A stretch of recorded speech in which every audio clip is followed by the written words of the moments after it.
Assalamualaikum warahmatullahi wabarakatuh. Salam bahagia. Perkenalkan, saya Risnawati, CGP Angkatan 9, Kabupaten Majene, Provinsi Sulawesi Barat. Pada kesempatan ini, saya akan memaparkan kegiatan aksi nyata budaya positif di sekolah saya, SMA Negeri 1 Sendana. Adapun yang melatar belakangi kegiatan aksi nyata ini yaitu belum menyeluruhnya pemahaman warga sekolah, terutama guru, tentang penerapan konsep budaya positif, misalnya disiplin positif, motivasi perilaku manusia, posisi kontrol, pembuatan keyakinan kelas, dan penerapan segitiga restitusi. Tujuan aksi nyata ini meningkatkan pengetahuan tentang budaya positif, terbentuknya motivasi intrinsik pada siswa melalui pembuatan keyakinan kelas.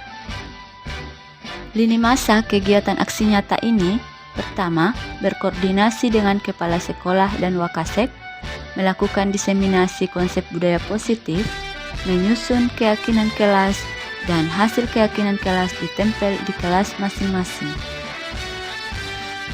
Tolak ukur kegiatan ini yaitu terlaksananya diseminasi konsep budaya positif, terbentuknya keyakinan kelas yang dilakukan wali kelas dan siswa dan guru konsisten dalam melaksanakan keyakinan kelas yang sudah disepakati, dan terlaksananya penyelesaian masalah siswa menggunakan segitiga restitusi.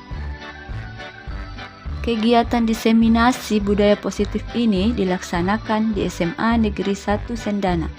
Adapun penyaji dari kegiatan diseminasi ini ada 3 orang yang berasal dari SMA Negeri 1 Sendana juga, yaitu penyaji yang pertama Ibu Suraida SPD, penyaji kedua Risnawati, saya sendiri, dan penyaji ketiga Pak Syapri. Dalam kegiatan diseminasi ini ada beberapa materi yang akan kami paparkan, yaitu disiplin positif, nilai-nilai kebajikan, teori motivasi perilaku manusia, hukuman dan penghargaan, keyakinan kelas, kebutuhan dasar manusia dan dunia berkualitas, 5 posisi kontrol, dan segitiga restitusi.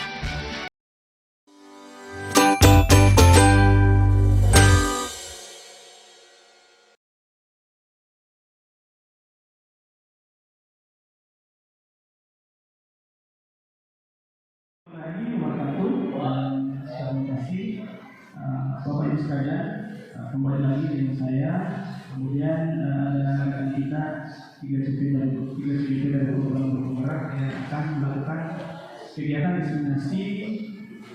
Mohon didengar karena mereka ini mau melakukan kegiatan berbagi terkait dengan materi-materi yang ada dari program Barat.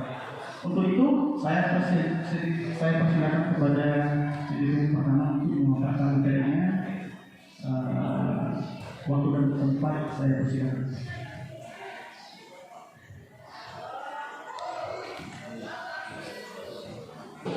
Oke, tidak apa-apa, saya berdiri ya, Bu. Ya, sebelum dimulai, saya ingin memberikan pantun. Banyak ikan kecil di selokan, jangan lupa diambil dengan saringan. Bahagia sangat diperlukan untuk mendapatkan kesuksesan.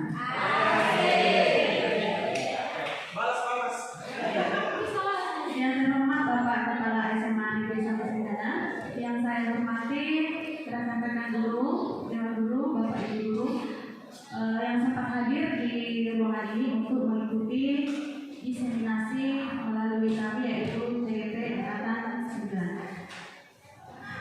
Assalamualaikum warahmatullahi wabarakatuh.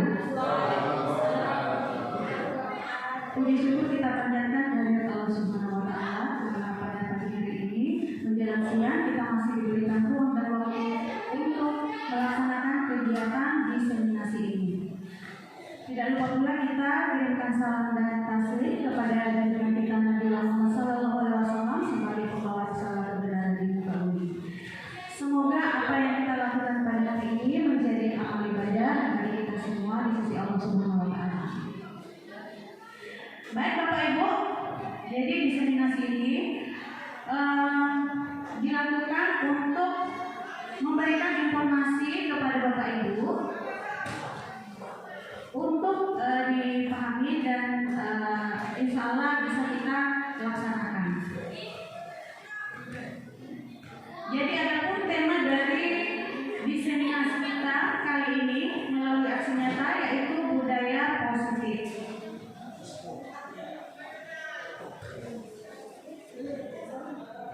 Ya, inilah 3 CGP-nya Bapak Ibu bersama dengan Bapak Kepala Sekolah.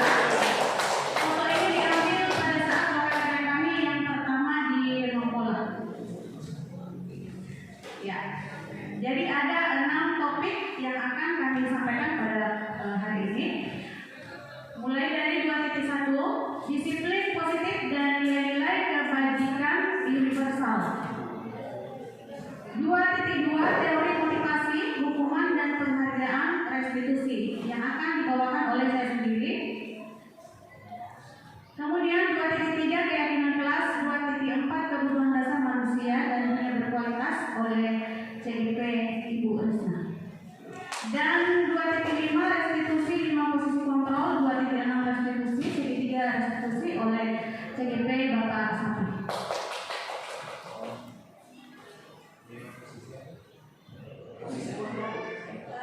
Posisi ada F-nya Pak ya? Oke? Ya, jadi sebelum kita mulai karena kita ada tadi materi yang mendahului kita yaitu tentang Komdel ya. Ya, jadi mungkin bagus Bapak Ibu kita berdiri dulu.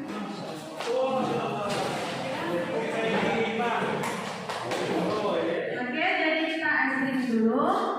Ice break ini adalah menyambung kata. Nah, misalnya dawa yang terlarang untuk petik. Petik muda di taman. Taman. Taman yang indah. Indah. Sekali. Sekali. Sekali saya sungguh. Sekali.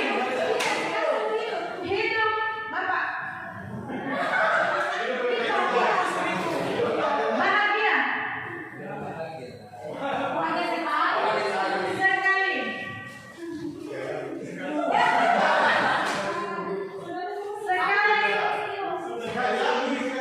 Sekali. Lagi. Pas malam. Bahagia.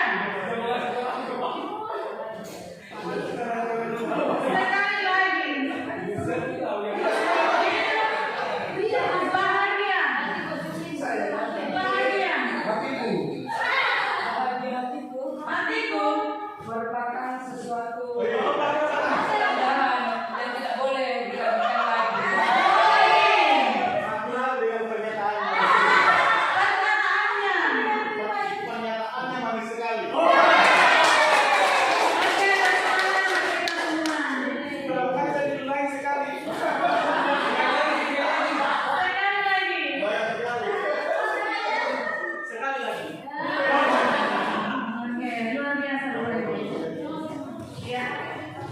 Sekarang kita masuk materi kita yaitu tentang disiplin positif. Apakah makna dari disiplin? Bapak Ibu bisa melihat bahwa berasal dari bahasa Latin yaitu disiplina, yang artinya adalah belajar.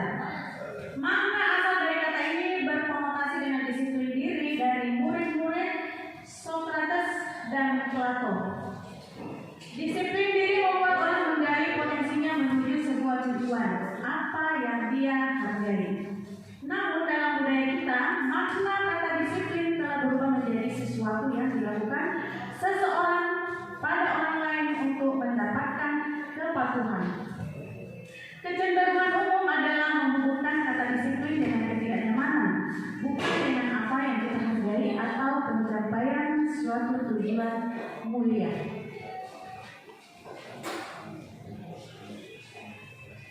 Oke? Disiplin positif adalah suatu pendekatan untuk menerapkan disiplin dari dalam diri anak tanpa hukuman dan hadiah. Disiplin positif perlu diterapkan baik di lingkungan keluarga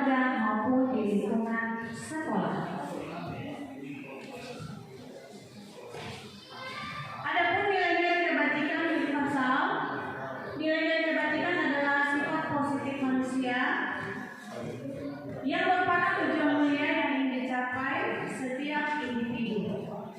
Nilai-nilai tersebut bersifat universal dan lintas budaya, suku bangsa, agama maupun latar belakang. Setiap perilaku atau perbuatan memiliki suatu tujuan menurut Dr. William Glasser 1984. Dengan menaikkan nilai-nilai kebajikan yang diyakini seseorang, maka motivasi intrinsipnya akan terbangun sehingga menggerakkan motivasi dari dalam untuk dapat mencapai tujuan mulia yang diinginkan oleh Diana Rosen 1998. Nilai-nilai kebajikan yang ingin dicapai oleh setiap anak Indonesia kita kenal dengan istilah profil pelajar Pancasila yang terdiri dari 6. Mungkin Bapak Ibu sudah paham dari saya.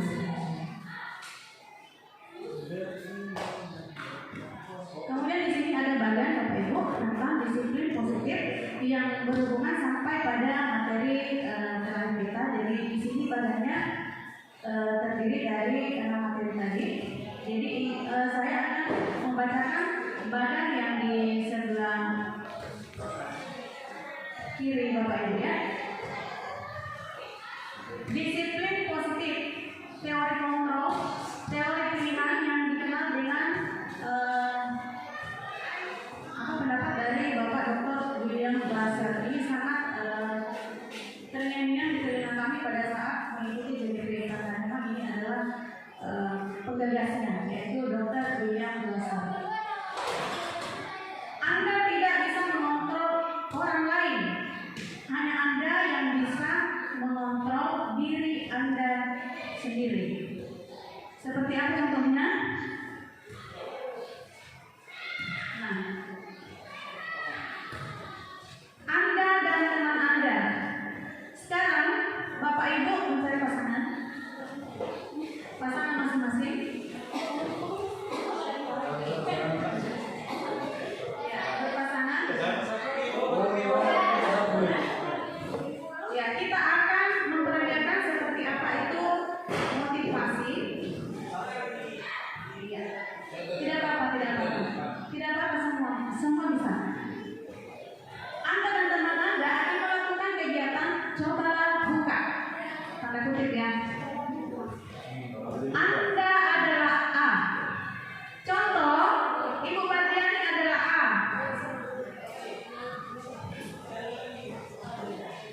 Coba Anda bayangkan bahwa Anda menyimpan sesuatu yang sangat berharga di dalam kepala teman Anda.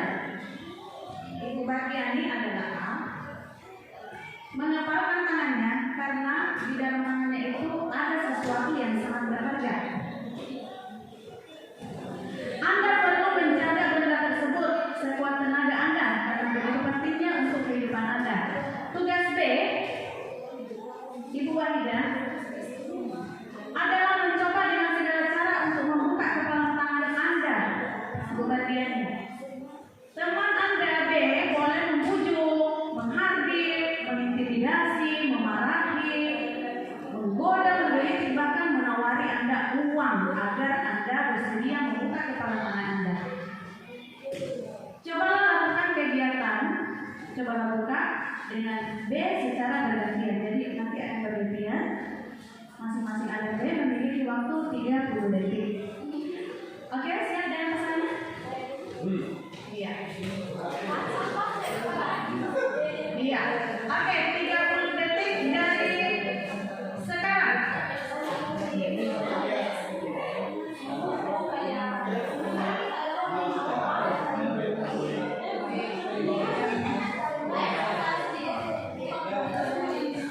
Oke.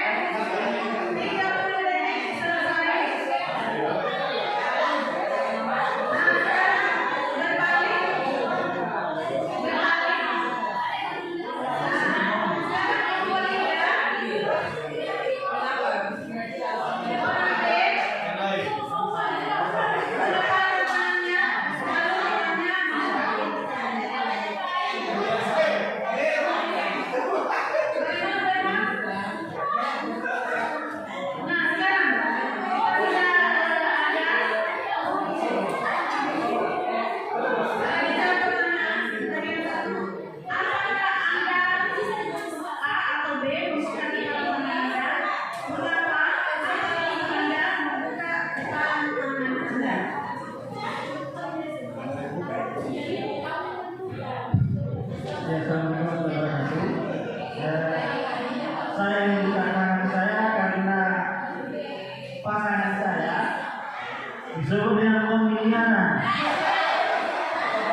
dengan uang miliaran itu saya bisa beli harga dirimu.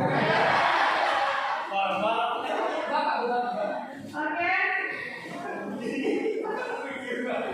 Ya, saya tidak membuka.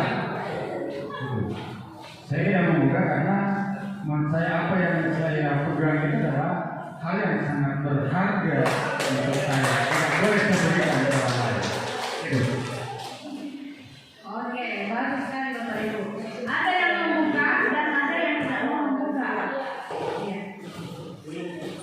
Kenapa seseorang mau membuka? Karena ada pengaruh dari luar.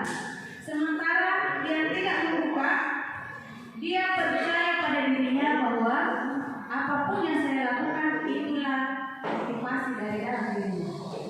Ya, jadi boleh saja kita membuka, boleh juga tidak. Ya, jadi ini awal dari materi kita tentang motivasi ya, Bapak Ibu. Oke. Perhatikan kolom ketiga warna hijau di sisi kiri Bapak Ibu ya. Makna disiplin belajar kontrol diri dengan menggali potensi kita agar mencapai tujuan mulia, yaitu sesuatu menjadi seseorang yang kita inginkan berdasarkan nilai-nilai yang kita hargai. Ya. Oke, mungkin ada Bapak Ibu yang bisa di sini memberikan pendapatnya. Mengapa kita harus tepat waktu mengajar atau berada di dalam kelas? Siapa yang bisa, Bapak Ibu? Kira-kira kenapa kita harus berada di dalam kelas tepat waktu untuk proses pembelajaran? Ada yang bisa memberikan jawaban? Tanggung jawab. Kalau menurut saya sebagai bentuk tanggung jawab.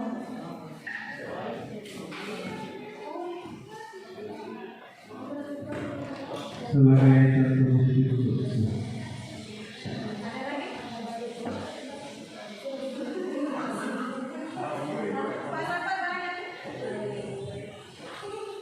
sebagai bentuk kedisiplinan itu sendiri. Ya, benar sekali Bapak Ibu ya. Dan bahkan terkadang sebetulnya dalam kehidupan kita sehari-hari mungkin masih banyak ya, bukan kita membuat apa suatu pekerjaan atau membuat pemikiran kita menjadi berbeda. Tetapi di sini mungkin yang pernah kita lihat bahwa terkadang ada memang seorang pendidik yang masuk di kelas itu karena ada pengaruh dari luar. Iya. Seperti apa pengaruhnya? Ada yang disebut dengan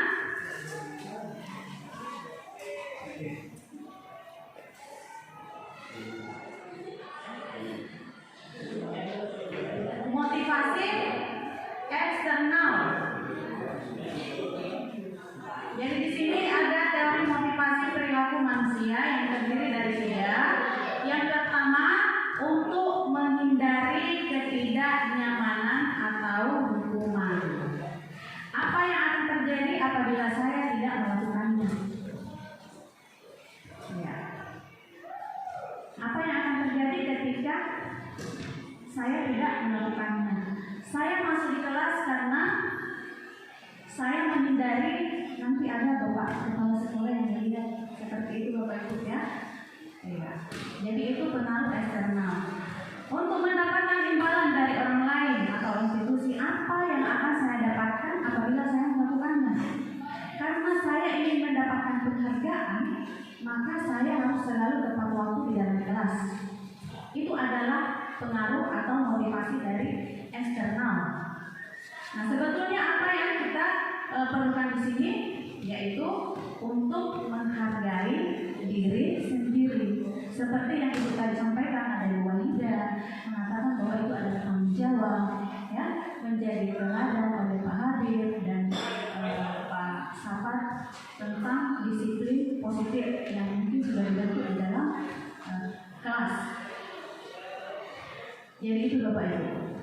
Apa motivasi untuk menghargai diri sendiri? Namanya adalah motivasi internal, motivasi yang lahir dari dalam diri sendiri. Jadi kita melakukan pekerjaan atau perilaku kita setiap hari itu hadir karena ada motivasi dari dalam diri sendiri. Ya. Tentunya dengan nilai-nilai yang ada tadi ya, yaitu nilai-nilai kebajikan universal. Nilai-nilai kebajikan adalah sifat-sifat positif manusia yang merupakan tujuan mulia yang ingin dicapai setiap individu. Jadi ini agak susah memang karena kalau saya mencermati materi ini memang guru itu dituntut untuk menjadi seorang teladan. Ya, karena kita tidak akan bisa membentuk budaya positif terhadap anak-anak kalau tidak terbentuk dari diri kita sendiri.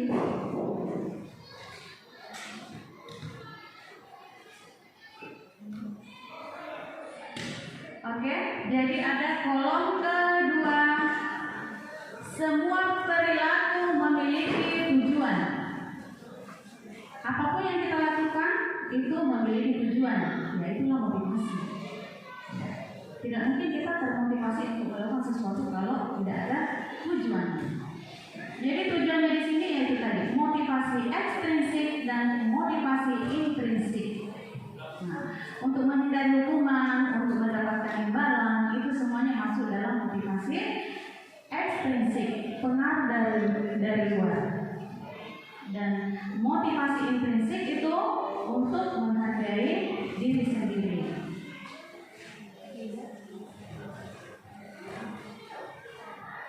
Oke, kita lanjut Bapak Ibu. Nah, ini tadi kepalan tangan. Jadi kepalan tangan itu tadi boleh dibuka dan boleh ditutup. Saya buka. Kenapa?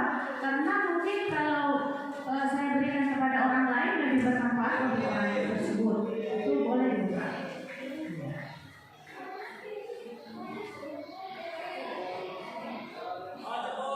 Jadi ini tadi cara motivasinya ya Bapak Ibu, ini sangat penting sekali. Ada 3, motivasi eksternal dan motivasi internal. Tapi pada dasarnya terdiri dari 3.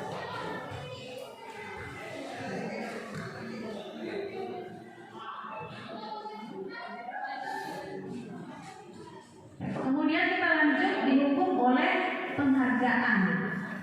Mungkin agak aneh dengaran ya Bapak Ibu. Dihukum oleh penghargaan. Kenapa kita dihukum dengan penghargaan? Padahal penghargaan itu sebenarnya bagus untuk motivasi sebetulnya, ya.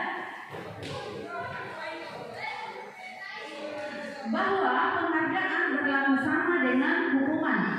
Dalam arti meminta atau membujuk seseorang melakukan sesuatu untuk memenuhi suatu tujuan tertentu dari orang yang meminta atau membujuk. Dorongannya eksternal dan akan ada faktor ketergantungan. Beberapa dampak dari pemberian penghargaan menurut Ethicon 1993 ada 8. Yang pertama, pengaruh jangka pendek dan jangka panjang. Ya, seperti apa itu? Pengaruh jangka pendek dan jangka panjang. Penghargaan efektif jika tidak menginginkan seseorang melakukan sesuatu yang kita inginkan dalam jangka waktu pendek. Jika kita menggunakan penghargaan lagi dan lagi, maka orang tersebut akan bergantung pada penghargaan yang diberikan serta kehilangan motivasi dari dalam diri. Nah, contoh kecil saja di sini Bapak Ibu. Contoh ya, kalau mengikuti suatu lomba misalnya, ada lomba seni melukis. Karena mengejar penghargaan sesuai dengan jadwal yang sudah ditentukan, maka karya tersebut tidak dikerjakan secara motivasi apa tadi? Motivasi intrinsik. Kenapa? Karena kita mengharapkan hadiah, penghargaan. Nah, kemudian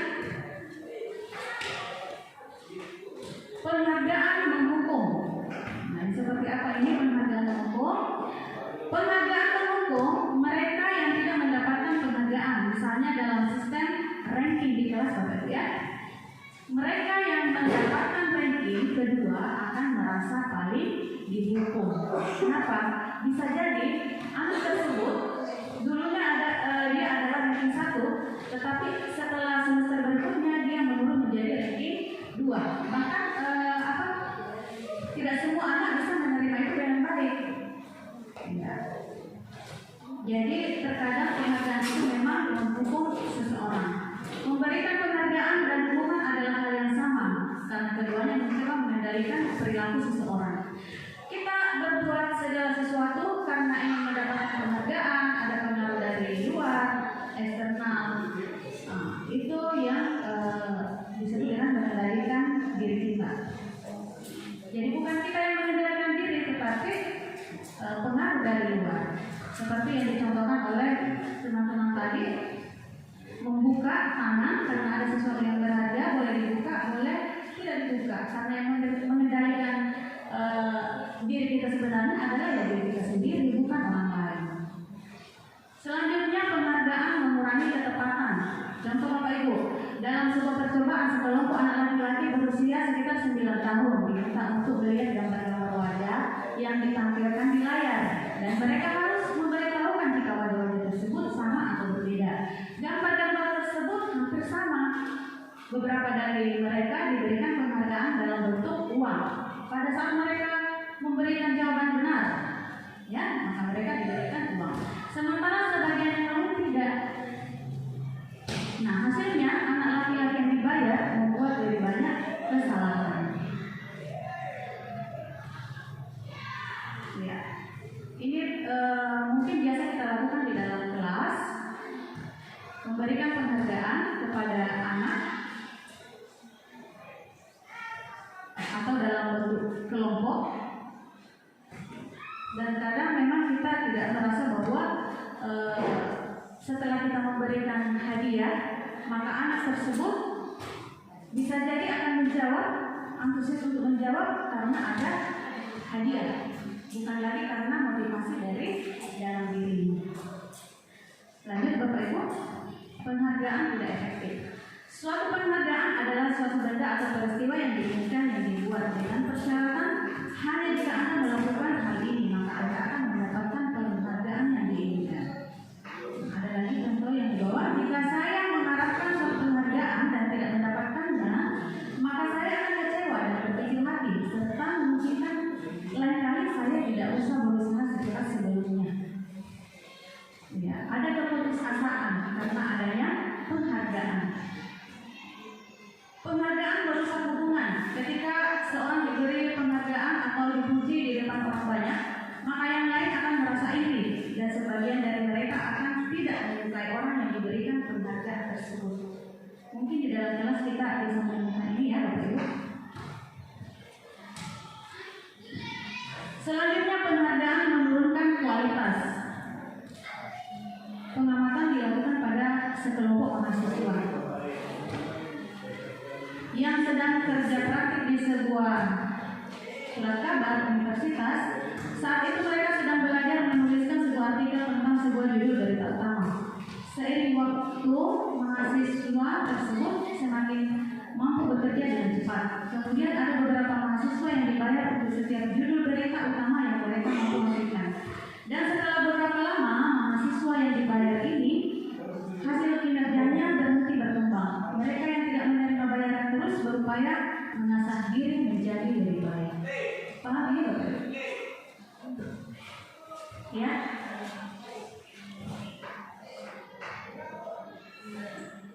Penghargaan mematikan kreativitas. Murid-murid diminta berpikir mengenai hadiah atau penghargaan yang bisa mereka dapatkan bila berhasil menulis sebuah puisi. Kreativitas sekelompok murid-murid ini menjadi berkurang dibandingkan dengan yang tidak diberitahukan tentang hadiah yang bisa mereka terima. Selanjutnya, motivasi dari dalam diri.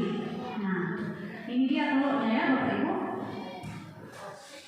Saat seorang anak belajar untuk pertama kali menggabungkan huruf-huruf dan kata-kata serta menyadari bahwa ia dapat membaca, Waalaikumsalam. Di sini.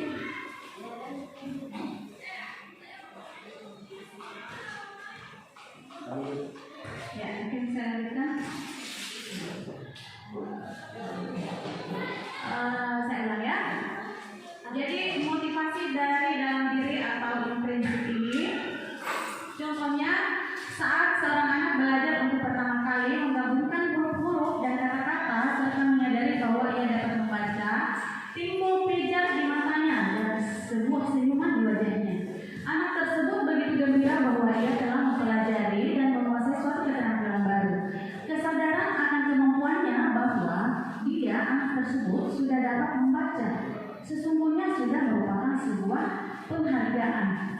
Jadi jangan kita memberikan lagi iming-iming atau janji-janji sebuah penghargaan atau hadiah, karena itu membunuh motivasi intrinsiknya. Oke ya Bapak Ibu? Ya. Nah, sekarang kita masuk bentuk program kebajikan atau apresiasi. Jadi bukan lagi sebuah penghargaan, memberikan uang, memberikan gula-gula, memberikan pulpen dan lain sebagainya ya, tetapi dalam memberikan apresiasi, yaitu pengakuan. Ya. Jadi di sini ada 5 yang perlu diingat. Yang pertama, beri pengakuan secara khusus. Beri pengakuan secara pribadi. Beri pengakuan kepada semua murid. Jangan cuma itu saja murid yang diberikan pengakuan. Ya. Ketika kita melihat misalnya di lingkungan sekolah ada anak-anak yang kita lihat membuang sampah pada tempatnya, maka itu butuh pengakuan. Beri pengakuan secara konsisten. Jangan misalnya hari ini kita melihat ada anak yang membuang sampah, kita berikan pengakuan. Sementara besok kita melihat ada anak tersebut tidak diberikan pengakuan, berarti kita tidak konsisten ya. Kemudian fokus pada proses. Jadi anak-anak sebetulnya di sini yang dibutuhkan adalah proses, seperti yang Bapak Ibu sudah lakukan melalui P5 ya. Jadi itu proses sebetulnya yang diharapkan. Bagaimana anak-anak mempunyai nilai-nilai kebajikan di dalam prosesnya.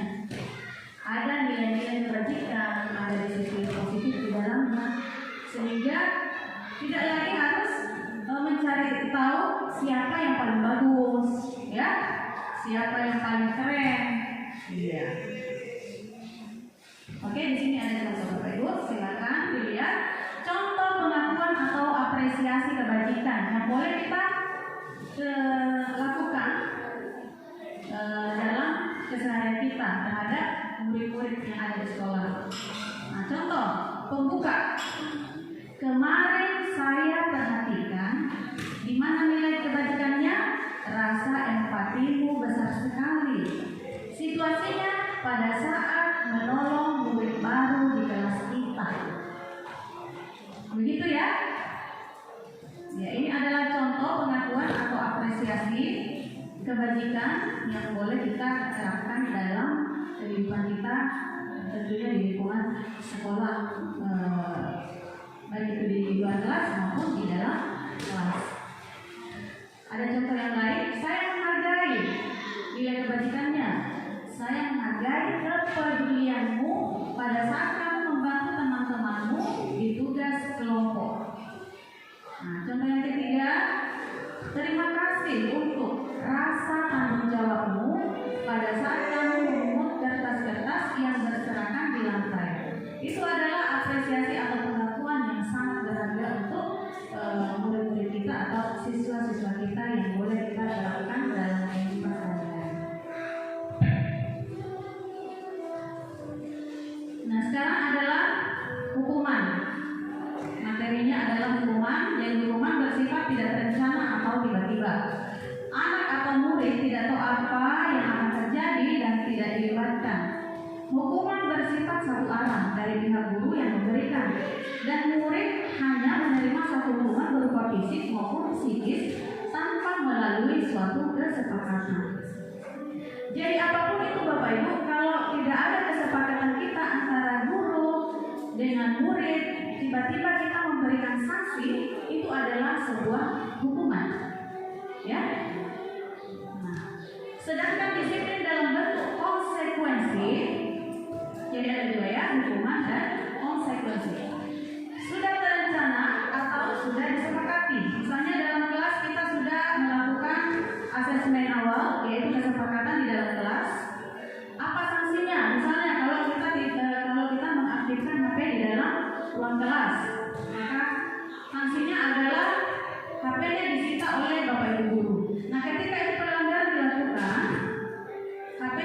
karena sudah sesuai kesepakatan, maka itu disebut sebagai konsekuensi. Oke? Jadi untuk menyedarkan, di sini ada soal Bapak Ibu ya, tindakan guru. Ini biasa kita lakukan dan bahkan kita mungkin tidak sadar bahwa ini masuk dalam kategori hukuman atau konsekuensi. Nomor 1, mencatat 100 kali di dalam buku kalimat saya tidak akan terlambat lagi karena si anak ini terlambat ke sekolah. Mungkin di zamannya Bu tidak ada pernah ya? Iya. Kira-kira ini masuk hukuman atau konsekuensi? Konsekuensi atau hukuman? Ya?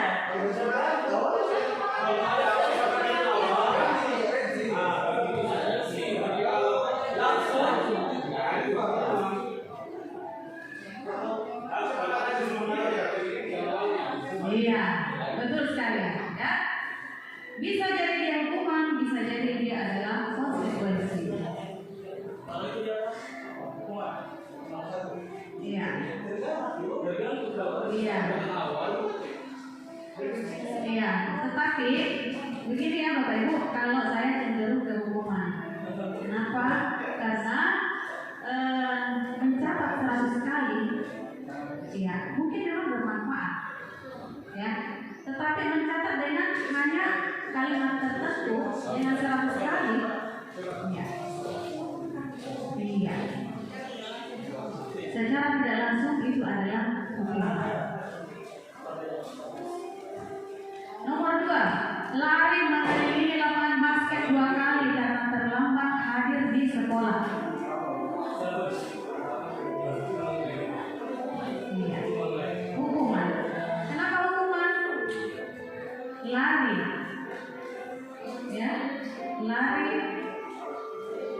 mengelilingi lapangan basket. Membuat anak merasa tidak nyaman. Ya. Jadi anak tidak merasa nyaman apabila dia disuruh mengelilingi lapangan 2 kali karena terlambat hadir di sekolah. Jadi apa Bapak Ibu? Hukuman. Iya, ada di bagian bawah ya. Iya, hukuman. Oke, yang ketiga, murid diminta untuk push up 15 kali karena tidak menggunakan masker di sekolah. Masker. Ya. Anak merasa tidak nyaman, cuma tidak pakai masker disuruh push up 15 kali. Berarti ada ketidaknyamanan di sini. Berarti itu adalah hukuman.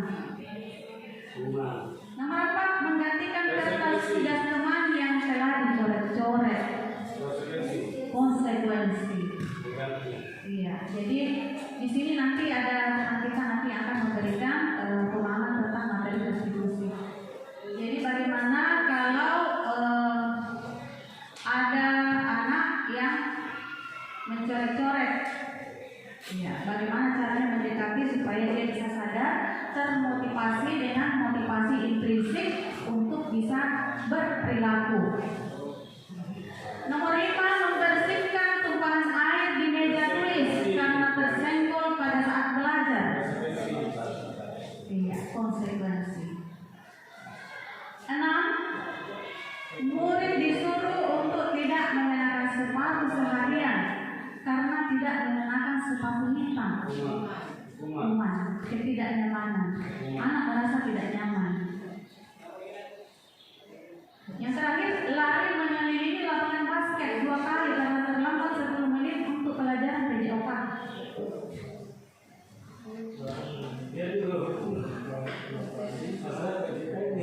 Ya? PJOK.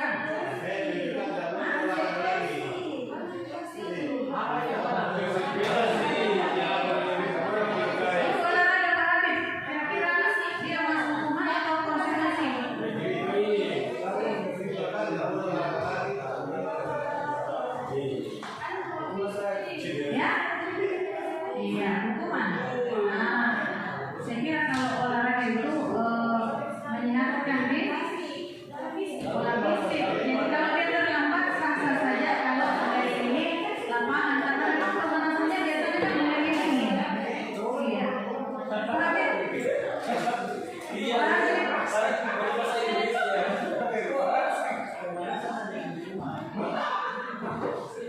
Saya kira kalau pemanasannya mengenai lapangan, Pak. Iya. Hukuman.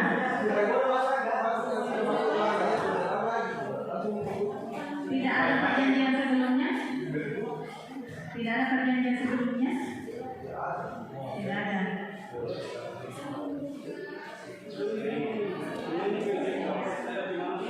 Iya, boleh masuk dia di konsekuensi. Karena memang olahraga kan di situ fisik pemanasan sebelum masuk materi inti. Ya. Jadi itu tadi materi tentang budaya positif.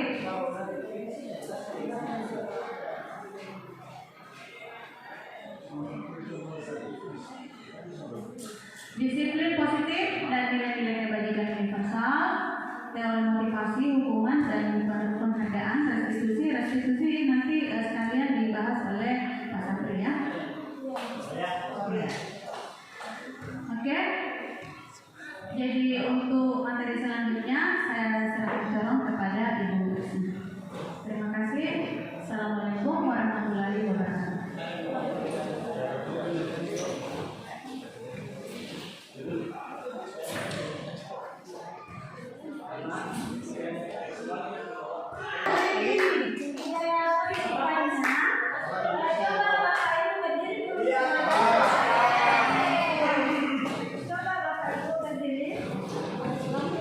Jadi ice creamnya hari ini, ice creamnya kalau saya katakan satu, Bapak Ibu tepuk satu kali, Bapak katakan kemudian tepuk, kalau saya katakan satu, tepuk, Bapak katakan kemudian kalau saya katakan dua, Bapak Ibu tepuk dua kali, Bapak katakan yes. Tiga, Bapak Ibu tepuk tiga kali, baru katakan full.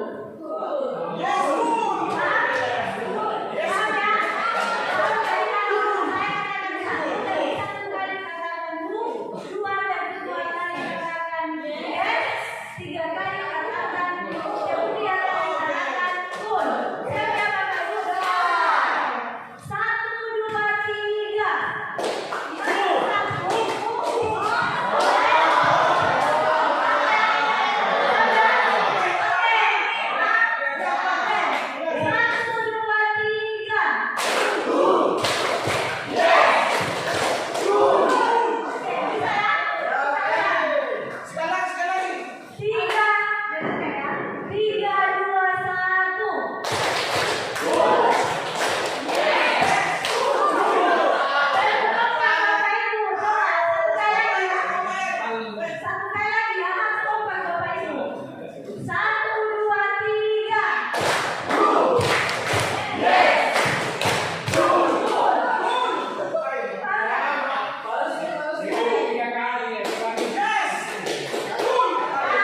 seperti itu. Jadi ketika kita membahas hal yang keyakinan, ya istilahnya mereka sendiri yang membuat dan disepakati bersama seperti itu.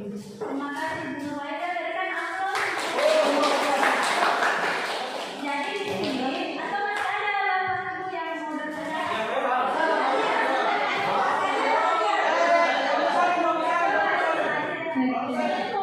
Hampir sama dengan iya, hampir sama dengan Ibu Waida gitu. Jadi kalau keyakinan kelas itu kata kuncinya mungkin sepakat.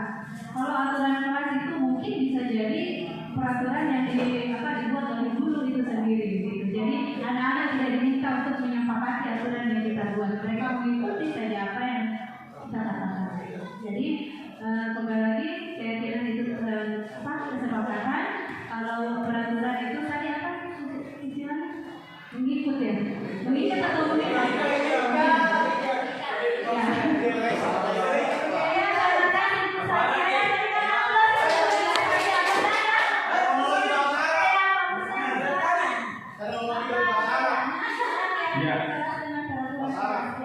Ya mungkin agak berbeda dengan kedua.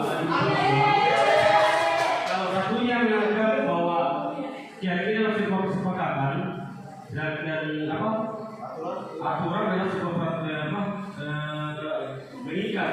Kalau saya mengisikan terhadap siswa, terkadang siswa menganggap bahwa sebuah keyakinan itu hal-hal yang mudah untuk dilaksanakan, sedangkan peraturan sesuatu yang berat untuk dilaksanakan. Itu menurut saya. Terima kasih Pak Musari, berikan aplaus. Oke, saudara kita.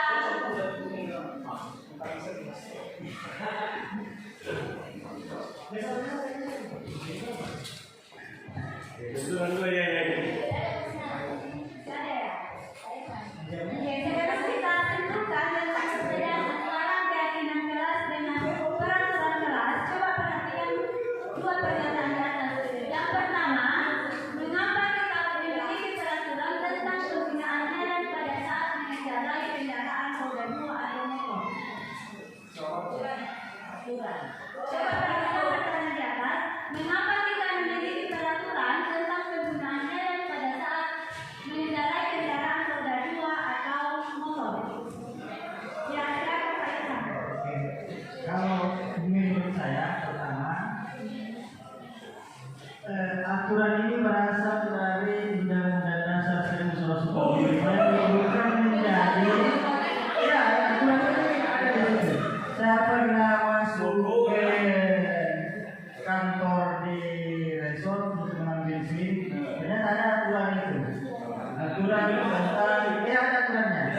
Bahkan ada konsekuensi dari aturan itu kalau kita tidak memakai helm pada saat mengendarai motor. Akan ada konsekuensi dihukum sekian tahun atau bayar denda sekian rupiah. Ya mungkin sekian. Oke, ya dari pernyataan pertama tadi, mengapa kita memiliki peraturan tentang penggunaan helm pada saat mengendarai kendaraan roda 2 atau motor? Mungkin di sebagian, mungkin semua ya, menganggap bahwa itu adalah aturan. Nah, terkait dari atau di luar dari aturan tersebut, pasti kita pernah meyakini bahwa kalau kita memakai helm pasti ada kebajikan tentang keselamatan.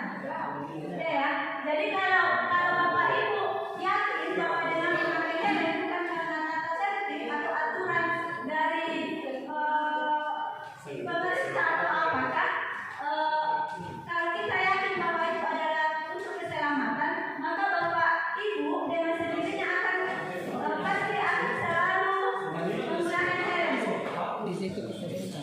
keluar atau di luar dari aturan-aturan yang sudah dibuat. Jadi ini kalau Bapak Ibu sepakat bahwa memakai helm itu adalah untuk keselamatan, maka keselamatan itu bisa menjadi sebuah keyakinan. Seperti itu Bapak Ibu. Ya, silakan Pak Irfan. Ya kalau saya berpendapat seperti ini, mungkin sekiranya kita anggap dalam persen per 100, ada beberapa orang akan menganggap 50% keselamatan kalau pakai helm, kalau tidak pakai helm 50% kelihatan indah. Ya, saya 50% saya menganggap kalau saya memang ada itu untuk keselamatan, sedangkan untuk tidak memakai helm, kalau yang memang helm mungkin alasannya karena dia menganggap kalau tidak pakai helm tidak. Jadi akan dua keyakinan yang ada pada diri dalam dirinya, mau kelimatan tidak atau selamat.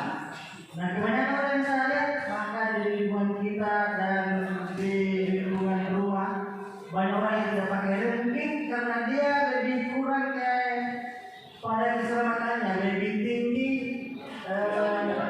keyakinannya untuk keindahan. Jadi sebenarnya tergantung juga dari pengetahuannya, tergantung juga dari gaya hidupnya. Apakah mau hidup berkelanjutan atau tidak? Sekian.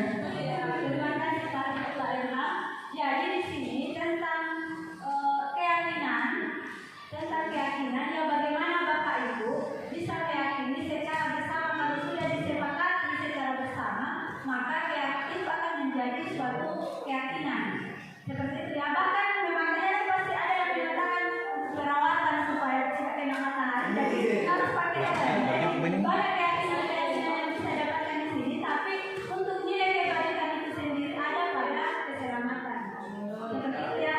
Kemudian yang kedua, ini pada saat COVID ya, mengapa kita memiliki peraturan tentang penggunaan masker dan mencuci tangan setiap saat?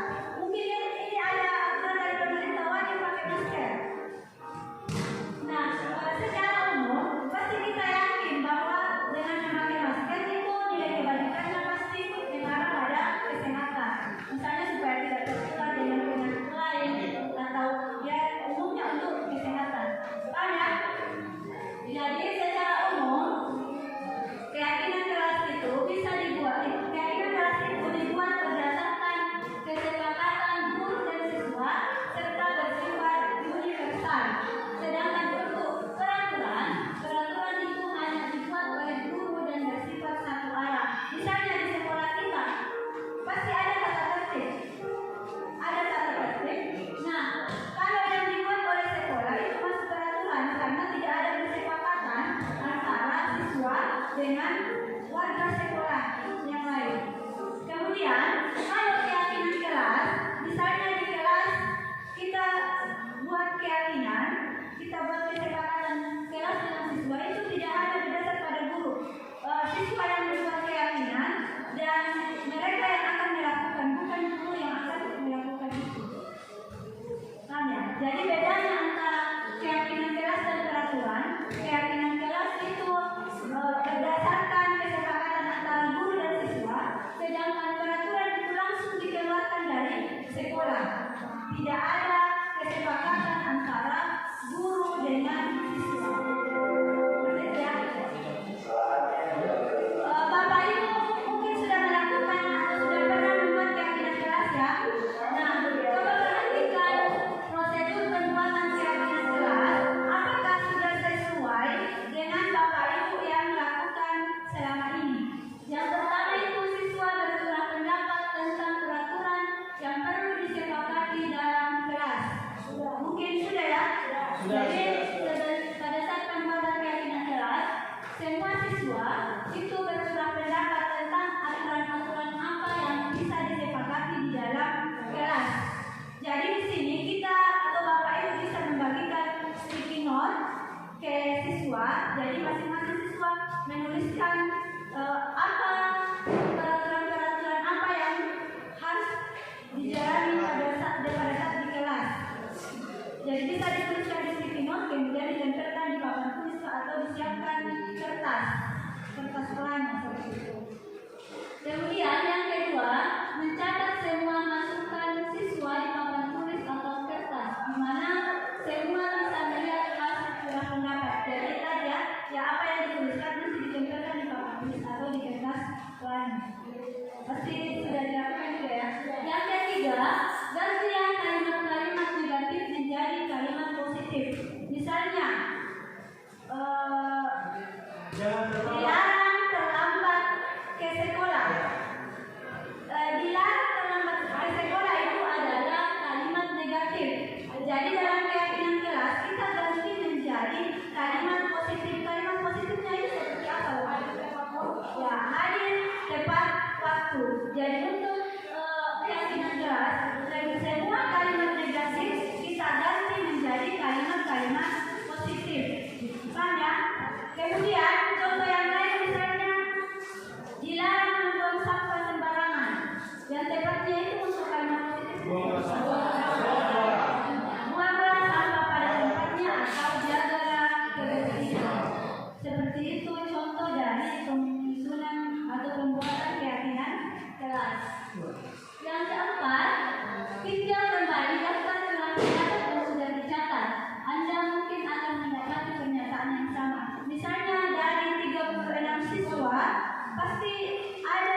semua siswa.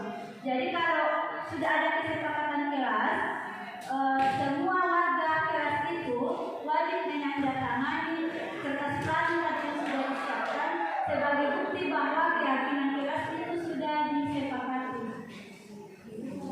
Kemudian selanjutnya bisa ditempel di dinding kelas dan mudah dilihat semua warga kelas. Sudah paham ya? Selanjutnya adalah kebutuhan dasar manusia dan dunia berkualitas. Yang pertama adalah kebutuhan dasar manusia. Jadi siswa itu ada beberapa kebutuhan dasar manusia atau siswa. Yang pertama itu adalah bertahan hidup. Kemudian kasih sayang dan rasa diterima, penguasaan, kebebasan, dan kesenangan. Untuk kebutuhan dasar bertahan hidup, bagaimana? Jadi guru ini harus bisa memenuhi minimal kalau tidak sampai 5 kebutuhan dasar siswa, minimal 3 untuk bisa memenuhi kebutuhan dasar siswa itu sendiri. Misalnya untuk bertahan hidup, bagaimana caranya guru untuk memenuhi kebutuhan siswa ini untuk bertahan hidup? Misalnya saja, pokoknya yang berkaitan dengan bertahan hidup, apakah itu kesehatan, kemudian apakah itu makanan, pokoknya yang bisa memenuhi kebutuhan pangan saja. Ya. Jadi bagaimana Bapak Ibu bisa memenuhi kebutuhan anak didik tersebut? Selanjutnya adalah kebutuhan akan kasih sayang dan rasa diterima. Jadi semua siswa pasti butuh ini. Misalnya kalau kita tidak adil dalam memberikan kebutuhan kasih sayang dan rasa diterima pada semua siswa atau semua siswa secara adil, maka siswa yang lain ini yang tidak merasa atau tidak terpenuhi kebutuhan kasih sayangnya itu akan merasa minder terhadap teman-temannya yang lain. Jadi mungkin ini bisa menjadi kewajiban seorang guru bagaimana caranya kita untuk memenuhi kebutuhan akan kasih sayang dan rasa diterima. Kemudian penguasaan. Kalau penguasaan, di sini bagaimana seorang guru, misalnya kita memberikan penguasaan. Untuk penguasaan, misalnya seorang guru memberikan materi, bagaimana siswa itu bisa menguasai apa yang didapatkan di sekolah. Atau misalnya kalau dia bisa menguasai materinya, kemudian disampaikan ke teman-temannya, itu akan menjadi sebuah penguasaan bagi dirinya. Kemudian untuk kebebasan, nah di sini siswa juga butuh kebebasan. Kebebasan dalam arti yang positif. Misalnya dalam pembelajaran, kita tidak boleh menuntut anak harus seperti ini.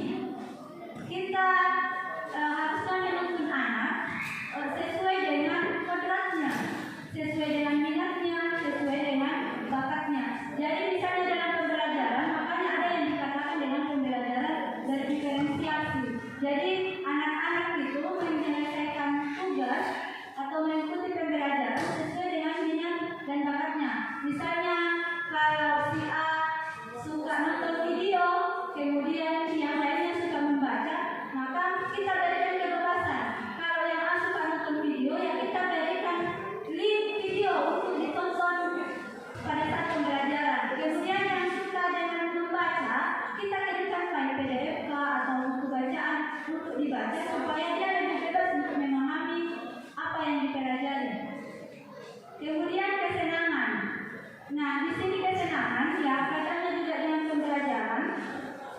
Bagaimana seorang guru bisa menyelipkan GSK di dalam pembelajaran supaya siswa itu tidak tidak jenuh di saat pembelajaran, apalagi di pembelajaran terakhir. Setidaknya kita berikan kebutuhannya, bagaimana supaya anak ini senang atau menyenangi pembelajaran apa yang kita berikan. Mungkin seperti itu. Sudah paham ya? Atau ya coba Pak Ilham? Oke, terima kasih atas kesempatannya. Saya begini Bu, tentang kebutuhan dasar manusia. Memang ini dibutuhkan oleh manusia, tapi saya khawatirnya kepada anak kita di sekolah, kalau kita tidak pernah mengajarkan tentang pilih dasar. Contoh kasus yang saya khawatirkan, kalau sudah ada di dunia kerja, otoriter itu masih terjadi. Apa kata pimpinan itu harus dituruti. Kalau kita tidak bersama mental anak kita untuk menghadapi itu, saya khawatir nanti mereka mental bloknya terbentuk pada saat dewasa, pada saat dia masuk di dunia kerja. Jadi sekarang kalau saya pikir ini, jangan-jangan kita memanjakan anak kita terlalu luar biasa. Jangan sampai nanti pada saat dia terjun di dunia kerja, di dunia yang penuh dengan kekejaman, akan terbentuk penyakit baru mental block yang sudah ada di usia dewasanya. Mungkin baiknya kalau kita kasih apa istilahnya? Kita kasih tahu pengetahuan awal memang kalau bunga itu tidak seindah cerita telenovela. Kalau saya seperti itu. Mungkin sekian kalau itu Ya, terima kasih Pak Ilham.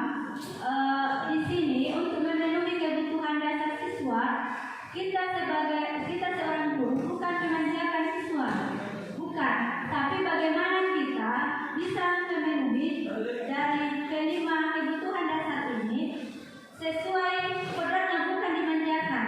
Jadi misalnya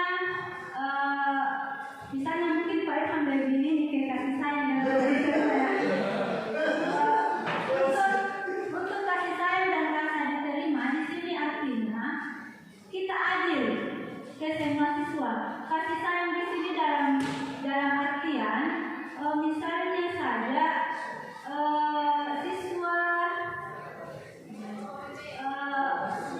misalnya saja siswa kita bersikap adil lah kepada semua siswa.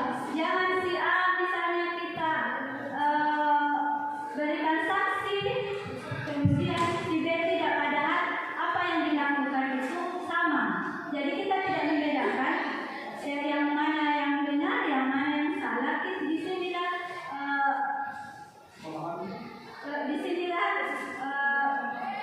posisi kita sebagai seorang guru untuk memenuhi kebutuhan dasar dari siswa itu sendiri. Kalau saya justru mungkin harus dibedakan. Makanya kurikulum merdeka mengajarkan kita tentang berdiferensiasi itu membedakan. Kalau saya justru harus membedakan tergantung kebutuhan anak-anak. Jangan sampai kebutuhan anak itu beda dengan yang baik, kita harus bedakan. Bukan saya bukan disamakan, dibedakan. Ya, adil di sini, adil artinya bukan misalnya si A saya kasih ini, kemudian si B juga kasih ini dengan perlakuan yang sama, ya tidak. Artinya di sini yang adil, kalau si A memang kebutuhannya ini, berarti kita penuhi. Kalau si siswa B kebutuhannya ini, kita penuhi. Bukan adil dalam artian, misalnya si A saya kasih nilai 8, si B juga saya kasih 8. Tidak, tergantung dari kebutuhannya. Itu yang dikatakan adil.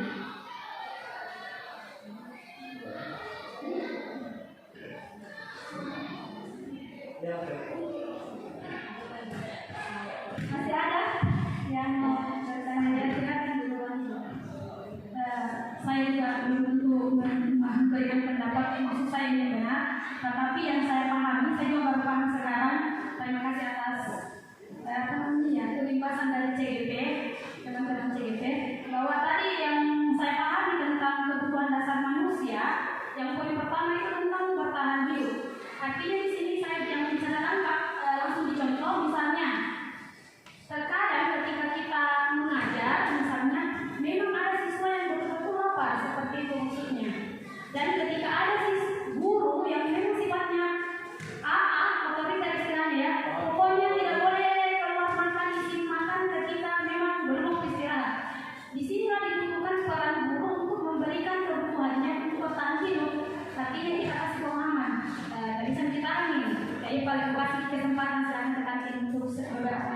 kemudian kembali ke kelas supaya bisa kembali konsentrasi seperti itu.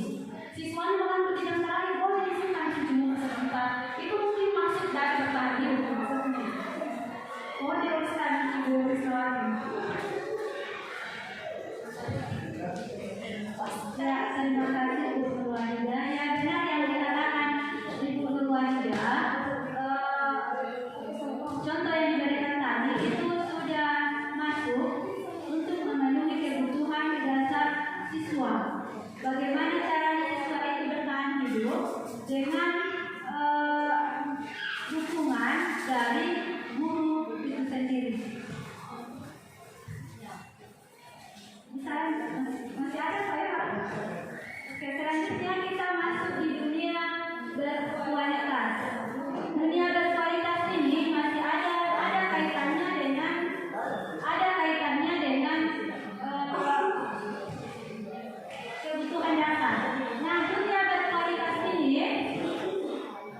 berkualitas menurut seorang ahli, Dr. William, mengatakan bahwa dunia berkualitas itu dianggap sebagai album foto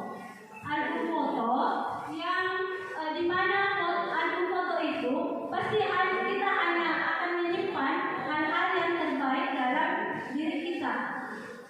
Ini sama dengan dunia berkualitas. Pasti dalam kehidupan Bapak Ibu pasti memiliki dunia yang dimana Bapak Ibu pasti ada kenangan di situ. Itu yang dikatakan dengan dunia berkualitas. Nah, di sini ada beberapa pertanyaan.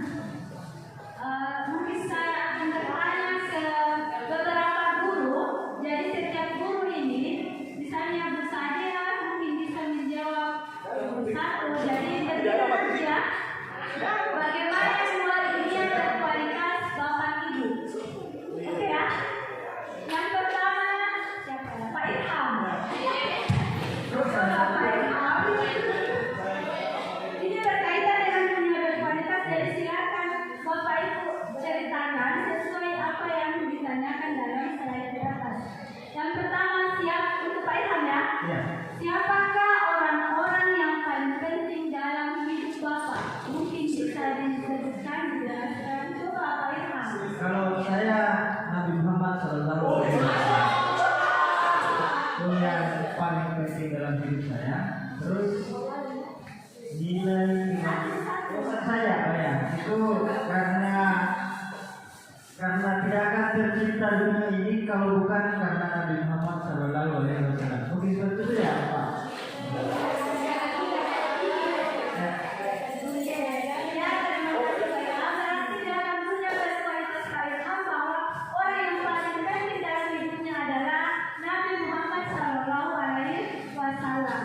Kemudian pertanyaan kedua, ini saya tujukan kepada Pak Wakasek.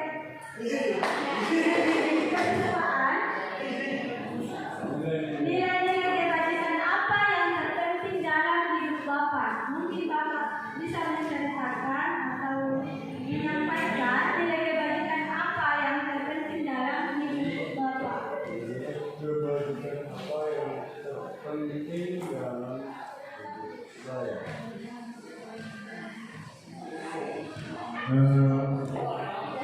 Kalau nilai-nilai kebajikan apa yang terpenting dalam hidup saya adalah bagaimana bersikap secara bijaksana dalam mengambil suatu keputusan. Ya, terima kasih Pak. Berarti dalam dunia berkualitas Bapak bahwa nilai kebajikan yang penting dalam hidupnya adalah kebijaksanaan. Ya, terima kasih Pak. Yang ketiga, pertanyaan ini saya tujukan kepada Ibu Sadia.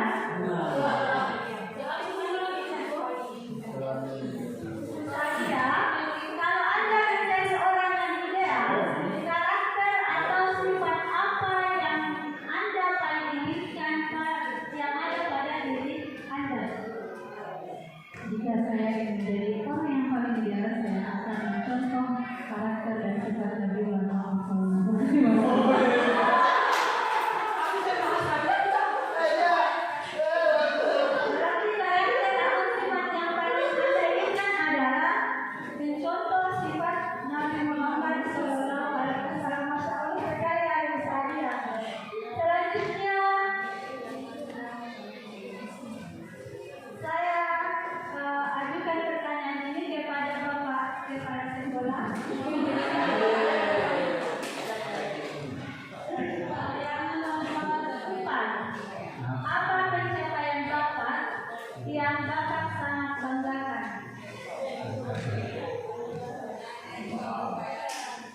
yang pencapaian sangat banggakan di lingkup sekolah ini, ya tentunya saya menginginkan supaya anak-anak kita tinggi kesadarannya, begitu juga guru ya, begitu juga tinggi kesadarannya. Kalau anak kita yang tidak tinggi kesadarannya, begitu juga guru, insya Allah sekolah ini akan berprestasi. Terima kasih Pak. Jadi Bapak Ibu mohon diperhatikan. Tadi Bapak menyampaikan bahwa pencapaian Bapak yang sangat dibanggakan adalah bagaimana kita sebagai guru bisa mencetak siswa yang memiliki perilaku yang baik. Khusus untuk guru-gurunya untuk bisa lebih disiplin dalam menjalankan tugas. Itu yang ingin dibanggakan oleh Bapak Kepala Sekolah. Selanjutnya pertanyaan ini saya ajukan kepada Ibu Nadia. Ibu Nadia, karena saya lihat Ibu Nadia ini sibuk sekali. Jadi Ibu Nadia, apa penelitian bagi ibu? Silakan Ibu Nadia. Oke, terima kasih. Pekerjaan yang paling ideal bagi saya adalah sebagai pendidik atau menjadi seorang guru. Selanjutnya untuk pertanyaan ke-6.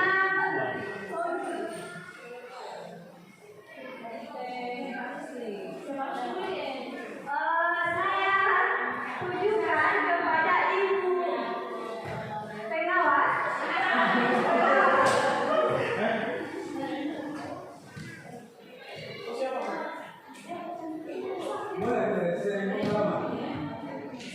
Mungkin itu bisa yang pertanyaan nomor 6, ceritakan bagian perjalanan hidup Ibu di mana Ibu merasa itu yang titik puncak hidup Ibu. Siapa tahu bisa jadi motivasi bagi kita sebagai pendidik. Ya, luar biasa nih pertanyaannya. Ceritakan bagian perjalanan hidup. Ya, kalau perjalanan hidup itu panjang ini perjalanan hidup. Yang jelas di mana titik puncaknya, yang alhamdulillah titik puncaknya itu pada saat kita bisa melaksanakan pekerjaan kita sesuai dengan apa yang telah ditetapkan. Misalnya kita sebagai pegawai negeri, titik puncaknya itu apabila kita bisa melaksanakan, merealisasikan, mengimplementasikan pekerjaan kita sebagai pegawai negeri dalam hal yang sebenarnya. Jadi kita bisa menjalankan tugas sebagaimana mestinya. Kemudian tentu aspek-aspek yang ada di dalamnya kita bisa penuhi. Saya kira itulah yang titik puncaknya. Tapi kalau tidak tercapai itu berarti belum sampai titik puncak. Dan misalnya saya sebagai seorang pengawas, saya harus bisa melaksanakan pekerjaan saya ini semaksimal mungkin. Maksimalnya itu tentu banyak dukungan, banyak kolaborasi, banyak hal yang perlu kita pertimbangkan. Jadi ini sangat relatif. Kita aplikasikan saja dalam pekerjaan kita masing-masing, tanggung jawab kita masing-masing. Yang jelas titik puncaknya hidup kita itu alhamdulillah kita bisa mengerjakan pekerjaan kita sesuai dengan apa yang diberikan oleh Allah Subhanahu wa taala, apa yang telah ditetapkan kepada kita, apa yang harus kita kerjakan dalam hal ini sebagai pegawai negeri. Jadi kita harus bertanggung jawab. Kalau kita diberi amanah, kita harus bertanggung jawab. Kalau misalnya kita diberikan tugas, kita harus bertanggung jawab. Kalau misalnya kita harus melaksanakan apa, ya kita harus kerjakan semua dengan penuh rasa tanggung jawab. Tidak ada yang lain dan tidak ada yang bukan. Karena kalau merasa tidak melakukan itu berarti tidak akan sampai di titik puncak. Ya, tidak akan sampai di titik puncak. Jadi kalau saya merasa itu, kalau kita sudah bisa mencapai itu, ya alhamdulillah. Saya kira seperti itu. Ya, assalamualaikum warahmatullahi wabarakatuh.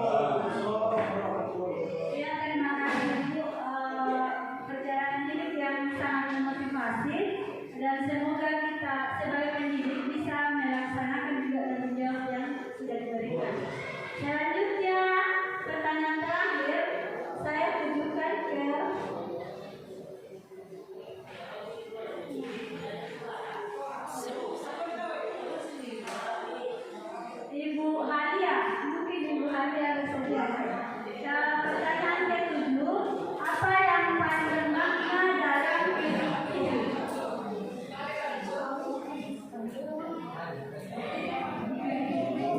Mungkin Ibu bisa menceritakan yang paling bermakna dalam hidup ini.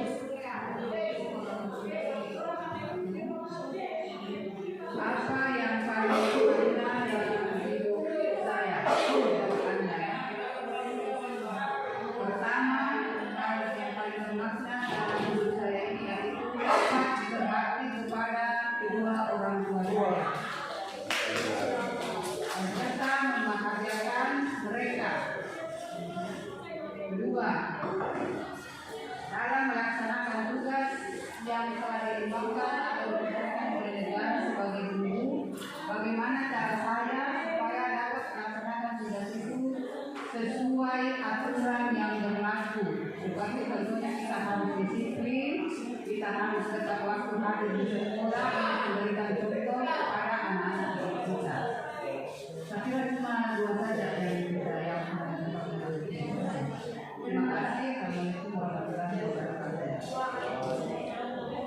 Ya, terima kasih Ibu atas apa yang disampaikan.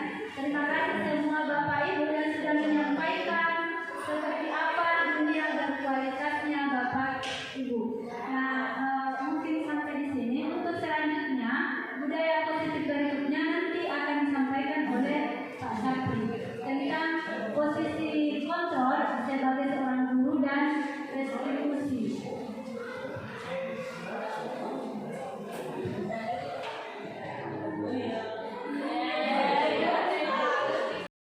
Assalamualaikum warahmatullahi wabarakatuh. Masih semangat? Oke, baik.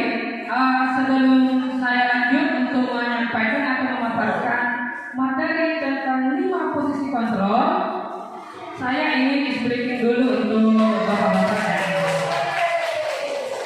Jadi cluenya adalah perhatikan pertanyaan. Cluenya adalah perhatikan pertanyaan. Bisa dimulai Bapak Ibu? Berapa pukulan pada meja tersebut? 3. Ada yang lain? Berapa? Berapa? Cluenya adalah perhatikan pertanyaan. Saya ulang. Cluenya adalah perhatikan pertanyaan. Berapa pukulan?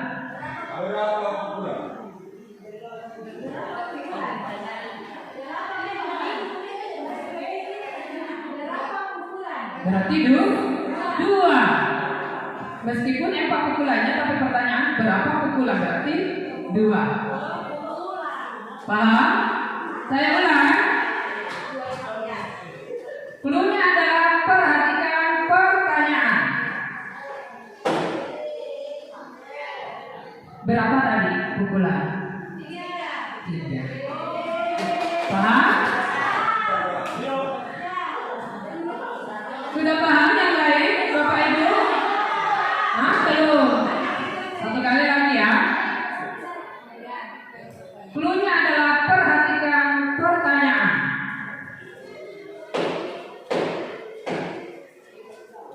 Berapa pukulan meja yang berbunyi? Paham? Berapa pukulan meja yang berbunyi? Cluenya adalah perhatikan pertanyaan. Oke, sudah paham Bapak Ibu? Oke, paham. Kalau begitu saya lanjut. Sebelumnya kami mohon maaf bahwa kami berdiri di sini bukannya penerapan kami sudah baik di kelas, namun bagaimana kita bekerja sama dengan baik untuk bisa menciptakan budaya positif di lingkungan sekolah, ya. Jadi mohon maaf bahwa kami berdiri di sini, kami menyampaikan sesuatu bukannya saya lebih bisa atau lebih sudah baik penerapannya di kelas, namun di sini adalah bagaimana kesadaran kita untuk bisa menciptakan budaya positif yang ada di lingkungan sekolah. Oke, perhatikan untuk materi kali ini saya akan memaparkan mengenai 5 posisi kontrol kita sebagai guru dalam menghadapi murid di lingkungan sekolah. Saya ingin bertanya dulu, Bapak Ibu, seperti apa tindakan Bapak Ibu ketika ada murid yang terlambat atau ketika ada murid yang tidak mengerjakan tugas yang diberikan oleh Bapak Ibu sendiri? Kira-kira seperti apa tindakan Bapak Ibu ketika ada siswa yang terlambat datang ke sekolah atau tidak mengerjakan tugas? Ya, silakan Ibu. Pertanyaan tadi, kalau saya lebih cenderung menjawab terlambat ke kelas atau tidak mengerjakan tugas. Ya. Sesuai dengan keyakinan dan kesepakatan kelas yang kami buat di masa sosiologi, bahwa ketika ada tugas, dan ini kesepakatannya di mereka sendiri yang buat tugas yang tidak masuk tepat waktu, mereka akan mengulang 2 kali lipat tugas itu. Oke. Jadi tindakannya Ibu adalah melakukan pemberian tugas 2 kali lipat dari yang sebelumnya, mengulang. Oke. Berikan aplaus untuk Ibu Nurwahida. Ada tanggapan yang lain? Seperti apa aksi atau tindakan Bapak Ibu menghadapi siswa yang terlambat atau tidak mengerjakan tugas di sekolah?